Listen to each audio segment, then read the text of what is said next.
All right, similar to what I think I gave thanks for in chapter 5 of First Corinthians, sometimes it's just good to thank God for simple solutions to potentially odd or complex circumstances. And so, much like in chapter 5, Paul seemed to have a recurring simple solution to an odd circumstance where a young man had his father's wife in chapter 5. Likewise, he is going to tell the Corinthians, now that he shifts his focus to the questions that they have seemingly asked him, there is a simple response to the odd times that they seem to be facing generally in Corinth, or really maybe in the world at that time. And that simple solution is going to be remain, a word that comes up over and over again in 1 Corinthians chapter 7, at least by the ESV's translation. And this is a longer chapter than most in 1 Corinthians, but it seems to be mercifully well organized according to the questions that they have posed to Paul. So let's go ahead and take the chapter bit by bit. Verses 1 through roughly, 5, are going to look to deal with the first question. Let me just read it. Verse 1. Now concerning the matters about which you wrote, he is going to talk about marriage being the best solution to a situation where abstinence is not practical. Understanding that for him, abstinence was okay. It was perfectly within his comfort zone, but he realizes that's not the situation for everyone. And so an old school solution is the remedy for those who are not able to stay abstinent in these very difficult times. And he says, let each man, verse 2, have his own wife and each woman her own husband. But beyond that, he's going to get into more specific situations in the congregation, saying that in verses 6 and 7, by way of concession to 3 different groups. He has a mixture of guidance, some in the way of commands directly from the Lord, but others by way of his observations about what might be best under the circumstances. First of all, in verses 8 and 9, he's going to specifically say in verse 8, to the unmarried and the widows, it is good to remain single as he is. But verse 9 says, if they cannot exercise self-control, they should marry, for it is by the famous commandment or observation, it is better to marry than to burn with passion. He's then going to turn to the married in verses 10 and 11 and say, not I, but the Lord says in a situation where a married couple seems to be 2 Christians cannot live together peaceably. If they need to separate, that's okay. But there are 2 remedies or 2 outcomes that are consistent with the Lord's commandment. One, they should remain unmarried or else be reconciled. And that is the command that he has from the Lord in verses 10 and 11, as he's going to say in verses 12 through 16, to the rest, I, not the Lord. And then he is going to go on and give concessions to those who have possibly become Christians as married people who have spouses that have not decided to accept Christ, or he's going to specifically say they are remaining unbelievers. And in that circumstance, it's going to seem to turn on that same concept of remaining in the condition that they were in at the point they individually in that marriage were called. A point he is going to expand out to other situations in verses 17 through about 24. But to those who were converted while they were married to a non-believing spouse, he's going to say, don't leave them if they consent to stay with you. However, if they want to leave, understanding the change that you have made, you're not bound in that circumstance. Let them go. But as we said in verses 17 through 24, he is going to expand that whole concept of remaining as you were called to other circumstances. One, understanding that a great distinction between the Hebrews and the Gentiles in that day was circumcision. He's going to say, whatever situation you were in at the point you were called to your current life of devotion to Christ, my paraphrase, but either way, in whatever condition you were called, remain in that condition. Specifically, if you're uncircumcised, don't fret about it. Don't seek to be circumcised just to try to please God in some special way. But likewise, he's going to expand that out in verses 19 through the rest of that section 24 to say, likewise, if you are a slave in some translations or a bondservant, don't obsess about getting your freedom. However, specifically in verse 21, I think he's going to say, if you have the chance to get your freedom, though, don't pass up that opportunity.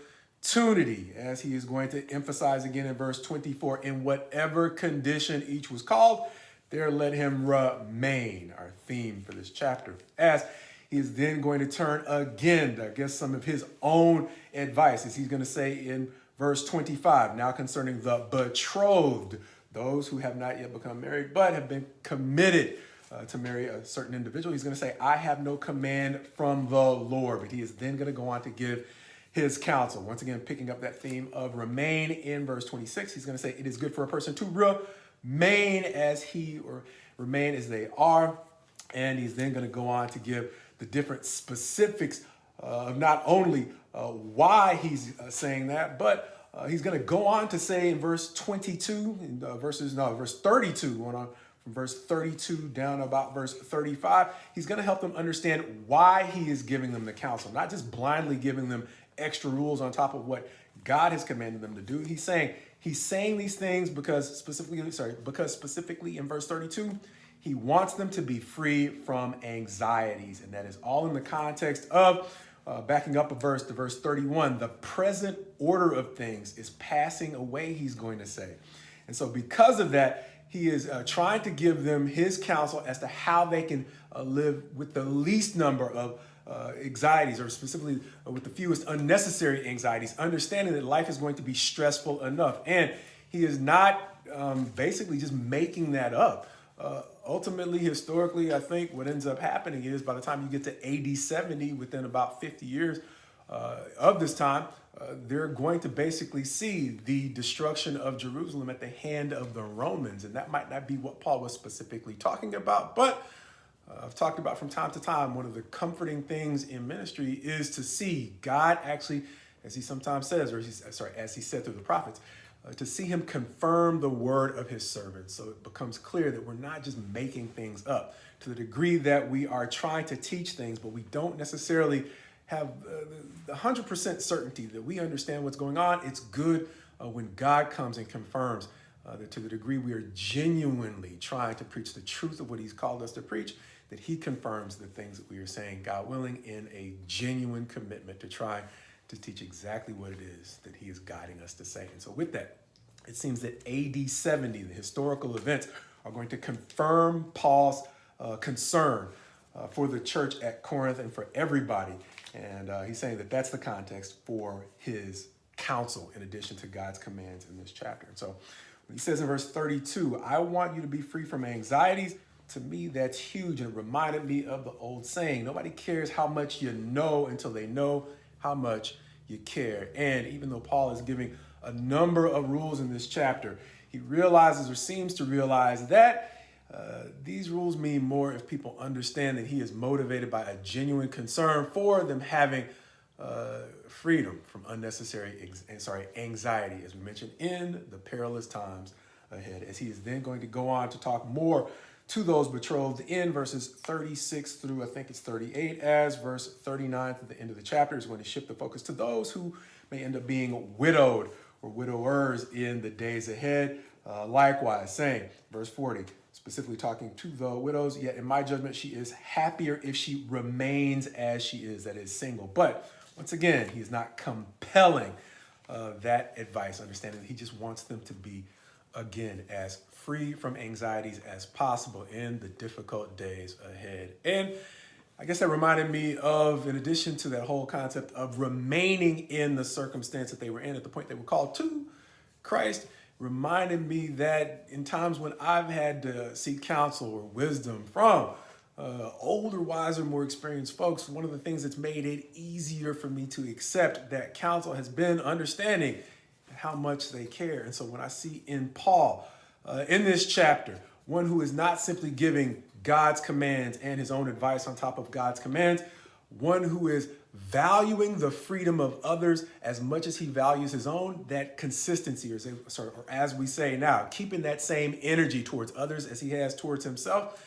it meant a lot to me when I went through this chapter this time, understanding that there are at least three ways that seem to make itself clear. Understanding that Paul, as we talked about in the beginning, he's talking about that for him, abstinence is fine, but he realizes that that's not okay for everyone. And so in discussing freedom, he seems to be making it clear that in relating to the church at Corinth, he does not compel them to experience life in the same way that he does in order to get along with them or in order for them to be considered righteous before God. And so he seems to understand that being able to practically help free them from their anxieties is appreciating their freedom to experience life in a different way than he does. And that sounds simple until we realize the number of times that conflict arises around rules that are created around a personal preference and not a specific command from God, which is why Paul's choice to carefully distinguish his opinions from God's command is super important, because once again, with that whole issue of freedom, he seems to be recognizing that part of valuing other people's freedom as much as he values his own is valuing their freedom to think differently than he does in matters of opinion, something that he talked to the Roman church about. And likewise, he's going to address moving forward in 1 Corinthians. But before that, beyond appreciating their freedom to experience life differently than he does and their freedom to think differently than he does on matters of opinion, he gives them the reason for the opinions or the counsel that he's giving them. Once again, letting them know that the rules or his counsel is based in wanting them to be as free from anxiety as possible. So when they're trying to apply his counsel, he realizes that they might look up to him and try to stress themselves to fit their experience into his own. And that's not the point. He's simply trying to give them enough wisdom to free them from anxiety. And so to the degree that he's given them reasonable alternatives within God, if they're experiencing life in a way that makes it reasonable for them to disregard his advice, then he's giving them the freedom to do that, because the point isn't obeying Paul. The point is obeying God in a way that frees them from needless anxieties in difficult times. A point that he's going to pick up in some ways in the next chapter, 1 Corinthians chapter 8, as he is dealing with the whole concept of freedom. Once again, food sacrificed to idols. Again, this time to the Corinthians as opposed to the way he's addressed it to the Romans. But one of the things that's going to seem to be consistent between chapter 7 and chapter 8 is, in much the same way as Paul has been considerate to the differences in the way that the Corinthians may be experiencing life in difficult times, he is going to say that likewise their collective peace moving forward is going to depend upon them being considerate to one another.